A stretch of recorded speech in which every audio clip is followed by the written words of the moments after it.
चलो दोस्तों शुरू करते हैं मनोज चित्रकथा की मिस्टर 30 मार्का। अपने ज़माने की बहुत ही हिट कॉमिक्स है दोस्तों, ये भी ध्यान से सुनना। ये इस सेट की कॉमिक्स हैं, देख सकते हैं आप। किसी समय गांव में कालसी युवक रहा करता था, लेकिन परिश्रम करना उसे नहीं भाता था, अतः बैठे बैठे मक्खियाँ मारा करता था। उसकी माँ उसके नकारेपन से तंग आ चुकी थी। अरे निकट्टू, कुछ काम धंधा भी करेगा या दिन भर मक्खियाँ ही मारता रहेगा? वो मारा हो गई पूरी 30। काम ही तो कर रहा हूँ माँ, देख आज मैंने 30 मक्खियाँ मारी हैं। लोग जब सुनेंगे तो उछल पड़ेंगे। तू तू ठहर, मैं अभी लोगों को अपना कारनामा सुना कर आता हूँ। ये भगवान, कब अकल आएगी इसे।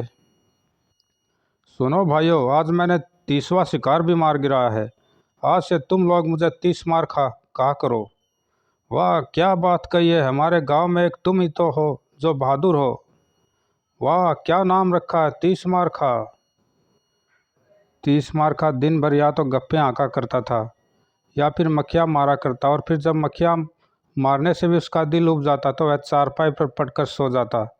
एक दिन जब घर में खाने के लिए अन्न का एक दाना भी न रहा तो खर खर, अरे उठ कमखत, अब दिन भर चारपाई तोड़ता रहेगा क्या? कितना सुंदर सपना देख रहा था माँ, तुमने सारा गुड़ गोबर कर दिया। गुड़ गोबर तो तब होगा मूर्ख जब तुझे दिन भर भूखा रहना पड़ेगा। खाने को घर में अन्न का एक दाना भी नहीं है। दाना नहीं है, लेकिन मुझे तो बड़े जोरों की भूख लगी है। काम का न काज का, दुश्मन अनाज का। कब तक मैं तुझे बैठे बैठे खिलाती रहूँगी? जा कहीं से भी मेहनत मजदूरी करके 4 पैसे ला, वरना आज भूखे ही सोना पड़ेगा। हाँ तू ठीक कहती है माँ, लेकिन क्या करूँ, यहाँ तेरे बहादुर बेटे 30 मार खां के लिए कोई काम ही नहीं है। खैर तू चिंता मत कर, फटाफट 4-5 रोटियाँ पोटली में बांध दे। मैं आज ही राजा से मिलता हूँ, वह ज़रूर मुझे कोई काम देगा। बहादुरों की कदर तो राजा लोग ही कर सकते हैं। अच्छा तू तैयार हो जा, मैं देखती हूँ शायद कहीं से मुट्ठी भर आटा मिल जाए। तू कितनी अच्छी है मेरी प्यारी माँ। कहीं से मुट्ठी भर आटा मांग कर माँ ने 4-5 रोटियाँ तैयार की और उन्हें पोटली में बांधकर बेटे को देते हुए कहा, सिर्फ तेरे लायक की रोटियाँ तैयार हुई हैं। यदि तू कुछ कमा कर नहीं लाया तो मुझे भूखे ही रहना होगा। अरे माँ तू चिंता न कर, राजा के पास अभी गया और अभी आया। रोटी की पोटली कंधे पर लटका 30 मार खा घर से निकल पड़ा। माँ भी कितनी मूर्ख है, इतना भी नहीं जानती कि उसका बेटा कोई साधारण काम नहीं करता, चाहे वह काम राजा का ही क्यों न हो। हे ईश्वर, मेरे बेटे को सद्बुद्धि देना। मार्ग में उसे गांव के कुछ लोग मिले। अरे भाई 30 मार खा, ये आज सुबह सुबह कहाँ चले? लगता है कोई खास बात है। मूर्ख कहीं के मेरी खिल्ली उड़ा रहे हैं। खैरियत तो है ना? 30 मार खा ने फिर डिंग मारी। अरे तुम लोगों को नहीं मालूम, अभी अभी राजा का खास सेवक मेरे पास आया था। शायद राजा को मुझसे कोई विशेष काम है। जाने को दिल तो नहीं चाह रहा था, लेकिन मजबूरी है। आखिर वे राजा हैं, उन्हें नाराज करना क्या अच्छा होगा। क्या महाराज ने तुझे बुलाया है? आहा, तुम कितने भाग्यशाली हो। अरे भाई 30 मार खा के लिए यह सब मामूली बातें हैं। उन्हें सोच में डूबे छोड़ 30 मार खा ने अपनी राह ली। उस समय शहर में एक पागल हाथी ने भयानक उत्पात मचाया हुआ था। भागो, पागल हाथी आ रहा है, भागो भागो। 30 मार खा जब शहर पहुंचा, सुनो भाइयों, जो कोई भी पागल हाथी को मार देगा उसे 100 रुपया इनाम में दी जाएगी। भला कौन मार सकता है पागल हाथी को? ऐसा बहादुर तो पूरे देश में न होगा। 100 रुपया और पागल हाथी को मारने वाले को, वाह, एक बार वह हाथी दिखाई दे जाए बस। गप्पी 30 मार खा दिन भर यूं ही शहर में घूमता रहा। घर से तो राजा से मिलने की गप मार कर आया था, लेकिन यहाँ तो जूतियाँ चटकानी पड़ रही हैं। भला राजा मुझसे कहाँ मिलेंगे? यदि मिले भी तो मुझ जैसे को अवश्य फांसी पर चढ़ा देंगे। जब वह थक गया तो एक पेड़ के नीचे जा बैठा। बड़े जोरों की भूख लगी है, पहले रोटी खा लूँ, फिर घर लौट जाऊंगा। लोग पूछेंगे तो कह दूंगा महाराज बाहर गए हैं, 1-2 साल में लौट आएंगे। रही माँ तो उसे मूर्ख बनाने में भला कितनी देर लगेगी। अभी 30 मार खा ने रोटियों की पोटली खोली थी कि तभी यह शोर कैसा, भागो भागो बचाओ। फिर जल्दी जो दृश्य 30 खा को दिखाई दिया उसे देखकर उसकी हवा खिसक गई और कंठ सूख गया। भागो भागो, पागल हाथी आ रहा है। अरे बाप रे, पागल हाथी है, ईश्वर क्या करूं, कहाँ जाऊं, छुपने की तो कोई जगह भी नहीं। 30 खां को जब छुपने का कोई स्थान न दिखाई दिया तो वह जल्दी से पेड़ पर ही चढ़ गया। हे ईश्वर, तू ही अब रक्षा कर, मैंने तो आज तक हाथी का नाम ही सुना था, देखा तो अब है। 30 पेड़ की डाल पर बैठा हनुमान चालीसा पढ़ ही रहा था कि चिंगाड़ता हुआ हाथी ठीक पेड़ के नीचे आकर रुक गया। 30 ने भैंस से आंखें बंद कर ली। हे प्रभु रक्षा कर, मेरे मेरे आंखें बंद करने से क्या होगा, उसकी तो दोनों आंखें खुली हैं। लेकिन 30 ज़्यादा देर तक आंखें बंद किए भी न रह सका। आंखें खोली तो देखा, हाय मेरी रोटी अस्कमखत हाथी ने नहीं मारा तो भूख से ज़रूर मर जाऊंगा, नाश हो जाए इसका।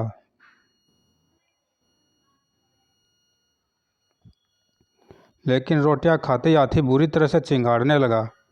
अब क्या हुआ इस गधे को, एक तो मेरी रोटियां हजम कर ली, उस पर गुर्रा भी रहा है, क्या मुझे खाएगा। तभी 30 के वजन से पेड़ की डाल टूट गई। अर्र, हाय मरा। परंतु उसके हाथी के ऊपर गिरते ही हाथी लड़खड़ाया और धराशायी हो गया।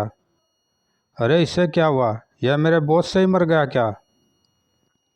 वास्तव में वह रोटियां जहरीली थी जिन्हें खाकर हाथी मर गया था। 30 की माँ जब आटा गूंथ रही थी तो उसमें एक छिपकली गिर गई थी जिससे रोटियां जहरीली हो गई थी। रोटियां जहरीली थी शायद। वाह बेटे 30 तू मुकद्दर का सिकंदर है, लोग बाग तेरी ही ओर देख रहे हैं। चल अब दिखा अपने जौहर, जमा अपना सिक्का। और 30 मरे हुए हाथी पर गुस्से बरसाने लगा। सभी लोग यही समझे कि हाथी को उसने गुस्सों से ही मार डाला है। साथ ही साथ वह जोर जोर से चीखता भी जा रहा था, बड़ी मुश्किल से काबू में आया, अब कहाँ जाएगा बच्चू, तूने भूत अंधेरगर्दी मचा रखी थी। तू यदि हाथी है तो मैं भी 30 हूँ, आज मेरे हाथों से तू नहीं बचेगा। हा हा हा हा। अरे वह देखो, उस नौजवान ने हाथी को मार दिया। हाँ, और केवल घूसों से, सचमुच आश्चर्यजनक है, ऐसा बहादुर आज तक नहीं देखा। आओ भाइयों, चलकर उसे बधाई दे। भीड़ 30 के निकट पहुंची। लो भाइयों, मैंने इस पागल हाथी को मार दिया है, अब आप लोगों को डरने की कोई ज़रूरत नहीं, कमाल है। उधर राजा के सैनिक पागल हाथी को मारने के लिए उसकी खोज कर रहे थे। दीवान जी, एक नौजवान ने उस पागल हाथी को गुस्सों से ही मार डाला, उधर चलो सैनिकों। जब सैनिक उस स्थान पर पहुंचे, शाबाश नौजवान, इस पागल हाथी को मारकर तुमने प्रजा पर बहुत बड़ा एहसान किया है। इनाम पाने के लिए तुम हमारे साथ महाराज के इनाम पाने के लिए तुम्हें हमारे साथ महाराज के पास चलना होगा। इनाम की कोई इच्छा नहीं, लेकिन आप कहते हैं तो महाराज के दर्शन अवश्य करूंगा। वाह, कितना नेक है। सैनिक उसको लेकर सैनिक राज दरबार में पहुंचे। तुम जैसे बहादुर इंसान को देखकर हमें हार्दिक प्रसन्नता हुई, लो 100 रुपयों की थैली। धन्यवाद महाराज, इसकी कोई आवश्यकता तो नहीं थी, लेकिन आपकी आज्ञा टाल नहीं सकता। नौजवान, यदि तुम चाहो तो हमें तुम्हें अपना विशेष संरक्षक बनाकर प्रसन्नता होगी। महाराज, किसी की नौकरी करना मुझे पसंद नहीं, लेकिन आपकी बात और है, मुझे यह नौकरी स्वीकार है। 30 को जैसे मुंह मांगी मुराद मिल गई थी। मंत्री जी, आज से 30 हमारे विशेष संरक्षक हुए, इन्हें हर किस्म की सुविधा जुटाई जाए। जो आज्ञा महाराज। 30 की प्रसन्नता के मारे बाँसें खिल उठी। वाह बेटे 30 खुल गए तेरे नसीब, गांव वाले जल भुन मरेंगे और यार दोस्त भी मान जाएंगे तेरा सिक्का। लेकिन यहाँ भी सेकी पधारने में 30 नहीं चुका। मेरी एक विनती है महाराज, छोटे मोटे काम मुझे रुचिकर नहीं, कृपा मुझे किसी ऐसे काम के लिए याद करे जो कोई ना कर सके। शाबाश, हमें तुम्हारी प्रार्थना स्वीकार है, हम इस बात का ध्यान रखेंगे। 30 खुशी खुशी गाँव लौटा। उसकी बहादुरी का किस्सा जंगल की आग की तरह उसके गांव में फैल चुका था। वह देखो 30 आ रहा है, हम आज तक उसका मजाक उड़ाते रहे, लेकिन वह वास्तव में बहादुर निकला। वाह भाई, मान गए 30 को। हमारे गांव का नाम रोशन कर दिया। आहा, सब लोगों की नज़र मुझ पर ही है। अब मैं इनका हीरो जो हूँ, परंतु मुझे अब ज़रा रौब से रहना चाहिए। लोगों को अपनी ही ओर आते देख तीसमार खा और अधिक गर्दन अकड़ाकर चलने लगा। वाह तीसमार खा जी, क्या बात है आपकी। बधाई हो तीसमार खा जी। नमस्ते तीसमार खा जी, आपने तो हमारे गांव की नाक रख ली। तीसमार खा जी। बाद में तीसमार खा ने लापरवाही से कहा, ठीक है, यह सब मेरे लिए मामूली सी बातें हैं। आप लोग शाम को घर आए, मैं आप लोगों से अपने नए महल के बनाने और दास दासियों को रखने के बारे में सलाह मशविरा करूँगा। महल, दास दासियाँ? घर पहुँचकर, लो माँ संभालो इस थैली को, अब तुम्हें कभी भूखा सोना नहीं पड़ेगा। जुग जुग जियो मेरे बहादुर बेटे, मैंने सब कुछ सुन लिया है। मैं भी कितनी मूर्ख थी, हमेशा तुम्हें मूर्ख और निकट्ठू समझती रही। अरे माँ, अभी तो तूने सुना ही क्या है, जल्दी ही तू यह सुनेगी कि मैं महाराज का सेनापति हो गया। आहा, वह दिन कितना खुश नसीब होगा। तू चिंता न कर माँ, जल्दी ही इस झोपड़ी के स्थान पर एक महल खड़ा होगा, दास दासियाँ होंगी, फिर तुझे कोई कष्ट नहीं रह जाएगा। लेकिन अभी ज़रा कष्ट कर और फटाफट कुछ रोटियां सेक ला, बड़े ज़ोरों से भूख लगी है। क्या सच? अभी लाती हूँ। महाराज ने तीसमार खा को विशेष संरक्षक के रूप में पूरी सुविधा जुटाई। कुछ ही माह में झोपड़ी के स्थान पर एक शानदार महल दिखाई देने लगा। देखो, तीसमार खा का महल तैयार हो गया। हाँ, शानदार है, गांव की रौनक है। कैसा है माँ? बहुत अच्छा, सपने जैसा। अब तीसमार खा और उसकी माँ के दिन बड़े आराम से कटने लगे, क्योंकि राजा के पास कोई ऐसा काम नहीं था जिसे कोई न कर सकता हो। अतः तीसमार खा को आराम करने की पूरी छूट थी। खर्च के लिए उसे भरपूर पैसा मिल जाता था। अतः तीसमार खा की 5 उंगलियां घी में थी तो सिर कढ़ाई में। लेकिन एक दिन न जाने उसकी बदकिस्मती से कहाँ कहाँ से एक शेर गांव में घुस आया और वहां अंत तक फैल गया। बचाओ! लोगों ने महाराज से गुहार की। दुहाई हो महाराज, अब तक वह न जाने कितनों को खा चुका है। उस आदमखोर शेर ने हमारा जीना हराम कर दिया है। मंत्री जी, तुरंत शेर को मारने का प्रबंध किया जाए। जो आज्ञा महाराज। महाराज की जय। तुरंत बहुत से सैनिक शेर की खोज में गांव पहुंचे। तुम लोगों को अब चिंता करने की जरूरत नहीं, अब शेर जिंदा नहीं बचेगा। सैनिकों, तंबू गाड़ो और डेरा डाल दो। सेनापति की जय। एक रात आदमखोर शेर उस तंबू में घुसा जिसमें सेनापति सोया हुआ था। गुर्र गुर्र, अरे बाप रे, आदमखोर शेर! शेर ने सेनापति पर आक्रमण किया। सेनापति की चीख सुनकर सैनिक दौड़े हुए वहां पहुंचे। सेनापति को मार दिया आदमखोर शेर! तभी हिंसक सिंह सामने आए सैनिकों पर टूट पड़ा। बचाओ, भागो! और बहुत से सैनिकों को मार और घायल कर शेर निकट के जंगलों में समा गया। इस शेर को समाप्त करना हमारे बस का रोग नहीं। हाँ चलो, उसे तो अब तीसमार खा ही मार सकता है। सैनिकों ने महाराज को सारी स्थिति से अवगत कराया। महाराज, यदि शेर मारने का कार्य तीसमार खा को सौंप दे तो उचित रहेगा। महाराज, उसे मारना हमारे लिए संभव नहीं। सेनापति जी और हमारे कई सैनिक मारे गए। ठीक है मंत्री जी, आप तीसमार खा को हाजिर होने का पैगाम भिजवा दे। पैगाम मिलने पर घबराहट सा तीसमार खा दरबार में हाजिर हुआ। तीसमार खा, एक आदमखोर शेर ने निकटवर्ती गांवों में उत्पात मचाया हुआ है। न जाने कितने लोगों को अब तक वह मौत के घाट उतार चुका है। हमारी सेना भी उसे मारने में समर्थ रही, अतः उसे मारने का कार्य हम तुम्हारे सुपुर्द करते हैं।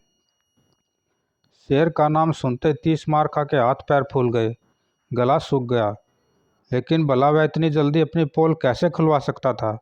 वह पुन डींग हाँकता हुआ गर्व भरे स्वर में बोला, बस महाराज, इतनी सी बात, आप चिंता न करें। शेर को मारना तो मेरे लिए बहुत आसान काम है। मैं शेर को बंदी बनाकर जिंदा आपके सामने पेश करूंगा। शाबाश, यदि तुम ऐसा कर सके तो हम तुम्हें सेनापति बना देंगे। तीसमार खा घर लौटा तो मन ही मन अपनी डींग पर पछताने लगा। हाँ, ये तूने कैसी डींग हाँक दी मूर्ख तीस मार खा। शेर को जिंदा पकड़ना तो दूर, तू तो उसे मारने का स्वप्न भी नहीं देख सकता। अब शेर की तो नहीं, तेरी मौत अवश्य निश्चित है। चिंता के मारे रात भर तीस मार खा को नींद नहीं आई। हाय अब क्या होगा, हाय अब क्या होगा। यदि शेर पकड़ा अथवा मारा नहीं गया तो सारी पोल खुल जाएगी। फिर निश्चित रूप से महाराज मेरी गर्दन, हाय मेरी प्यारी गर्दन धड़ से जुदा कर देंगे। हे ईश्वर तू ही मदद कर, शेर को किसी प्रकार मार दे, फिर कभी डिंग नहीं आकूंगा। सहसा एक विचार तीस मार खा के दिमाग में आया और वह बिस्तर से उठ बैठा। अब तो बचने का एक ही उपाय है कि चुपचाप घर छोड़कर भाग निकलूं। हाँ यही ठीक रहेगा। लेकिन जैसे वह अपने कमरे से बाहर निकला उसकी माँ सामने आ गई। क्या बात है बेटा, तुम अभी तक सोए नहीं? जब से तुम महाराज से मिलकर आए हो परेशान से हो। अरे माँ तू भी भोली है, भला मैं क्यों परेशान होने लगा? मैं तो शेर को पकड़ने की तरकीब सोच रहा था। तीसमार खा माँ के सामने भी डींग हाँकने से नहीं चुका। तुम आराम से सो जाओ माँ, मैं शेर से निपटने जा रहा हूँ। सुबह तक नहीं लौटा तो चिंता न करना। जब तक शेर को पकड़ नहीं लूँगा वापस नहीं लौटूंगा। तीसमार खा घर से निकलकर एक तरफ चल पड़ा। तभी बिजली कड़कने लगी और फिर बारिश शुरू हो गई। इस खराब मौसम में कहाँ जाऊँगा? बारिश रुकने तक कहीं इंतजार करना ही अच्छा होगा। जल्दी वह एक झोपड़ी के निकट पहुंचा। हाँ यहाँ कुछ देर ठहरा जा सकता है, लेकिन चुपचाप, किसी को पता लगा तो न जाने क्या समझे। लेकिन तीस मारखा को सपने में भी इस बात का गुमान नहीं था कि जिस आदमखोर शेर के डर की वजह से वह घर छोड़कर भाग रहा है वह उसके निकट ही खड़ा है। वह कालू धोबी की झोपड़ी थी। बारिश के कारण वह चिंतित था। मैं पहले ही कहती थी कि झोपड़ी मजबूत करा लो, अगर टपका आ गया तो मुसीबत हो जाएगी, लेकिन तुमने एक न सुनी। हाय अब क्या होगा? हाय तुम ठीक कहती थी भगवान, मुझे भी शेर से इतना डर नहीं जितना इस टपके से है। बाहर बैठे शेर के कानों में जब उन दोनों की बातें पड़ी तो उसने यह समझा कि उससे भी ज्यादा ताकतवर भयानक जानवर कोई टपका नाम का है। मुझसे भी भयानक होगा यह टपका, चुपचाप पड़े रहने में ही भलाई है। पानी रुकेगा तो भाग लूंगा। कुछ देर बाद जब बारिश रुकी, अब निकल चलूँ, सुबह होते होते इस देश से कहीं दूर निकल जाऊंगा। बारिश के रुकते शेर भी अपने स्थान से उठा। तभी तीस मारखा की दृष्टि उस पर पड़ी। एक तो अंधकार, दूसरे रात में कुछ कम दिखाई देने के कारण वह यही समझा कि वह कालू धोबी का गधा है। वाह गधा, तुम ठीक समय पर दिखाई दिए, खूब ठीक समय पर दिखाई दिया। इस पर सवार होकर मैं जल्दी ही इस गांव से दूर हो जाऊंगा। तीसमार खा लपक कर शेर पर सवार हो गया और उसके दोनों कान उमेटते हुए बोला, चल बे गधे, अब तू फटाफट मुझे इस गांव से दूर ले चल। इधर शेर ने यही समझा कि यही वह टपका होगा जिससे धोबी को उससे भी ज्यादा डर लगता होगा। जो मुझ शेर को भी गधा समझ रहा है वह निश्चय मुझसे ज्यादा बलशाली होगा, अतः गधे बने रहने में ही भलाई है। जल्दी शेर उसे लेकर निकट के जंगल में पहुंच गया। बाप रे, जंगल का मामला है। तिस पर घटा गोप अंधकार, रात यही कहीं सुरक्षित स्थान पर काट देनी चाहिए, सुबह होते ही निकल भागूंगा। एक स्थान को सुरक्षित जान उसने शेर के गले में रस्सी बांधी और उसे एक वरस से बांध दिया। कहीं डर कर भाग न जाए, इसलिए इसे बांध कर ही रखना उचित होगा। उसके बाद तीसमार खां ने उसे लिटाया और उसकी कमर पर सिर रखकर निश्चिंत होकर सो गया। बाप रे, खर्र खर्र खर्र, बाप रे कितनी भयानक है इसके मुंह से निकलती आवाज। सुबह होने पर जब शेर ने भयंकर दहाड़ मारी तो तीस मारखा की नींद खुल गई और शेर पर नजर पड़ते ही उसके देवता कूच कर गए और वह उछलकर उससे दूर हो गया। बाप रे शेर, मैं तो इसे गधा समझे हुए था। थोड़ी देर बाद जब उसका डर दूर हुआ, यह तो वही आदमखोर शेर मालूम पड़ता है। वाह रे तीस मारखा, वास्तव में तुम जैसा किस्मत वाला कोई दूसरा नहीं। चल कर महाराज को खबर करूं। और प्रसन्नता से दौड़ता हुआ तीसमार खा राज दरबार में पहुंच गया। महाराज, शेर को मैंने पकड़ लिया है और उसे जंगल में बांध कर रख छोड़ा है। कृपा सैनिकों को भेजकर उसे मंगवा ले। शाबाश, शेर को जिंदा पकड़ा, वाह। राजा ने तुरंत सैनिकों को आदेश दिया, जाओ शेर को पिंजरे में बंद करके यहाँ ले आओ। उस खूनी शेर को हम अपनी आंखों से देखना चाहते हैं। जो आज्ञा महाराज। जल्दी सैनिक शेर को पिंजरे में बंद करके ले आए। शाबाश तीसमार खा, आज से तुम न केवल हमारी फौज के सेनापति हो, बल्कि हम तुम्हें मुंह मांगा इनाम भी देने के लिए तैयार हैं। धन्यवाद महाराज, यह तो मेरे लिए मामूली सा काम था। कोई ऐसा काम बताइए जिसे पूरा कर मैं किसी बड़े इनाम का हकदार बन सकूं। महाराज तीसमार खा के उत्तर से और प्रसन्न हुए और उसे ढेर सारा इनाम देकर विदा किया। घर पहुंचकर तीसमार खा ने अपनी माँ से नमक मिर्च लगाकर अपने कारनामे का वर्णन किया। मुझे मालूम था बेटे, मेरे शेर के आगे जंगल का शेर चूहा ही साबित होगा। अब तू आराम कर, आज मैं तेरे लिए बढ़िया खाना बनाऊंगी। जल्दी बनाना माँ, बड़े ज़ोरों से भूख लगी है।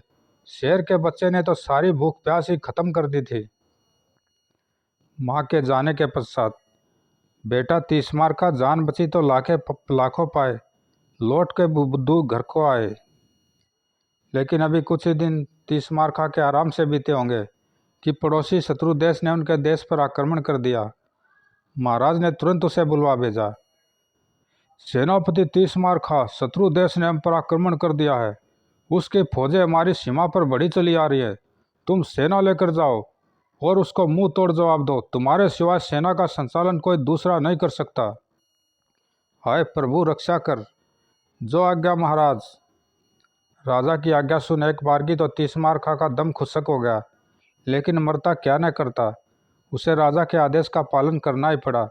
सेनापति की विशेष पोशाक पहनकर वह तुरंत सेना के सामने जा पहुंचा। हाय, मौत की सारी तैयारियां पूरी हो चुकी है। बेटा तीसमार खा, इस बार तू हरगिज नहीं बचेगा। तीसमार खा को सामने देख सेना जोश से उसकी जय जयकार कर उठी। सेनापति तीसमार खा जिंदाबाद, सेनापति अमर रहे। उड़ा लो तुम लोग भी मजाक, सब कसूर मुझ मूर्ख का है। ना मैं झूठी डींगे आंकता, न मरने की ऐसी नौबत आती। तभी उसकी दृष्टि एक तरफ 3 टांग पर खड़े एक घोड़े पर पड़ी। वाह, लंगड़ा घोड़ा, बन गया काम। यह घोड़ा धीमी रफ्तार से दौड़ेगा और सेना तेज रफ्तार से आगे बढ़ेगी। फलस्वरूप सेना मुझसे पहले शत्रुओं से जा भिड़ेगी और मैं लड़ने से बच जाऊंगा। वाह बेटे तीसमार खा, यहाँ भी तेरी किस्मत ने साथ दिया। लेकिन भला तीसमार खा को यह क्या मालूम था कि इस प्रकार 3 टांग पर खड़े रहने वाले घोड़े सबसे तेज दौड़ने वाले होते हैं। वह लपक कर घोड़े की पीठ पर सवार हो गया। शाबाश जवानों, बढ़े चलो, हमें शत्रु को मुंह तोड़ जवाब देना है, ईंट का जवाब पत्थर से। और सेना ने अपने सेनापति तीसमार खा के पीछे पीछे कूच किया। जय बजरंगबली। सहसा तीसमार खा ने जोश जोश में घोड़े को ऐड लगाई। तुरंत उसका घोड़ा हवा से बातें करने लगा और सेना को काफ़ी पीछे छोड़ दिया। काफ़ी पीछे छोड़ गया। हुई मेरी माँ, बचा। मैं तो इसे लंगड़ा घोड़ा समझे बैठा था, यह तो सबसे तेज दौड़ने वाला घोड़ा निकला। अब क्या करूं, कैसे रोकूं इसे। बौखलाकर तीसमार खा ने पीछे पलट कर देखा। पीछे दूर दूर तक सेना का नामो निशान नहीं था। हाय, यह तो पासा उल्टा पड़ गया, सेना का तो पता ही नहीं। दुश्मन मुझ अकेले को तो भुट्टे की तरह भून कर खा जाएंगे। तभी दूर से उसे दुश्मन की फौज आती दिखाई दी। अरे बाप रे दुश्मन! हाय तीसमार खा, अब तेरा क्या होगा। इस सपाट मैदान में छुपने की भी तो कोई जगह नहीं। सहसा उसकी दृष्टि निकट खड़े एक ऊंचे और मोटे खजूर के पेड़ पर पड़ी और उसके मस्तिष्क में तुरंत एक उपाय आया। घोड़े को रोकना तो संभव है, हाँ, यदि मैं इस पेड़ के तने को पकड़ लूँ तो दुश्मन के बीच पहुँचने से बच सकता हूँ। तब तक मेरी सेना यहाँ पहुँच जाएगी। हे ईश्वर, मदद करना। लेकिन वह खजूर का पेड़ जड़ों से खोखला था और उसकी जड़ें घून लगने के कारण कमज़ोर हो चुकी थी। जब तीसमार खा ने उसके तने को पकड़ा तो वह जड़ से उखड़कर उसके बगल में आ गया। इधर जब दुश्मन की फौज ने यह दृश्य देखा तो वह बुरी तरह बौखला गई। पूरे पेड़ को ही जड़ से उखाड़ दिया। निश्चय ही वह कोई जबरदस्त योद्धा है, वरना अकेला ही हमसे मुकाबला करने नहीं आता। अरे बाप रे, कितना शक्तिशाली है, आंखों पर विश्वास नहीं होता। उधर दुश्मन के सैनिक तीसमारखा को देखकर अपनी खैर मना रहे थे, तो इधर तीसमारखा सामने खड़ी दुश्मन की विशाल फौज को देख अपनी खैर मना रहा था। हाय मरा, यह कमकत घोड़ा तो रुकने का नाम ही नहीं ले रहा। जरूर यह मुझे उनके बीच ले जाकर ही छोड़ेगा।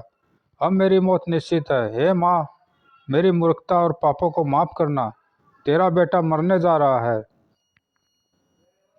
और सरपट दौड़ता हुआ घोड़ा दुश्मन सेना के बीच प्रविष्ट हो गया। तीसमारखा को इस प्रकार अपने बीच घुसते देख दुश्मन फौज में खलबली मच गई। भागो, इससे मुकाबला करना मुश्किल है। घोड़ा विवश तीसमारखा को लिए इधर उधर भागता रहा और दुश्मन सैनिक उसके बगल में दबे तने से टकरा कर लुढ़कते गए।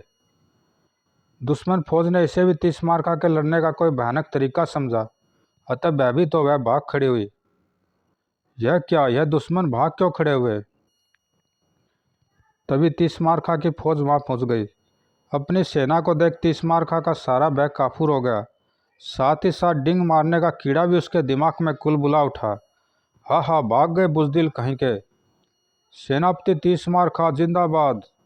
फिर तीसमारखा अपनी फौज के साथ वापस लौट पड़ा। देखो जवानों, मुझ अकेले ने ही उनके छक्के छुड़ा दिए। अब वे कभी हमारे देश का रुख नहीं करेंगे। चलो वापस लौट चले। सेनापति तीसमारखा जिंदाबाद। जब वे शहर पहुंचे, बहादुर तीसमारखा जिंदाबाद, सेनापति तीसमारखा जिंदाबाद, सेनापति तीसमारखा अमर रहे। और लगता मेरी बहादुरी की खबर यहाँ पहले ही पहुंच चुकी है। महाराज भी अपने बहादुर सेनापति तीसमारखा के स्वागत के लिए राजमहल के द्वार पर तैयार खड़े थे। शाबाश तीसमारखा, हम तुम्हारी बहादुरी से एक बार फिर अति प्रसन्न हुए। आज से मेरे आधे राजपाट के तुम स्वामी हो। राजा तीसमारखा जिंदाबाद। वाह बेटे तीसमारखा, केवल 30 मक्खी मारकर रंग से राजा बन गए। और एक दिन राजा ने प्रसन्न होकर अपनी बेटी राजकुमारी चंद्रा का विवाह भी तीसमारखा के साथ बड़ी धूमधाम से संपन्न कर दिया। ईश्वर दोनों को सदा सुखी रखे। और इस प्रकार गप्पी तीसमारखा को किस्मत से ढेर सारी धन दौलत और राजपाट प्राप्त हो गया, लेकिन डींग हाँकने की आदत उसकी फिर भी नहीं छूटी।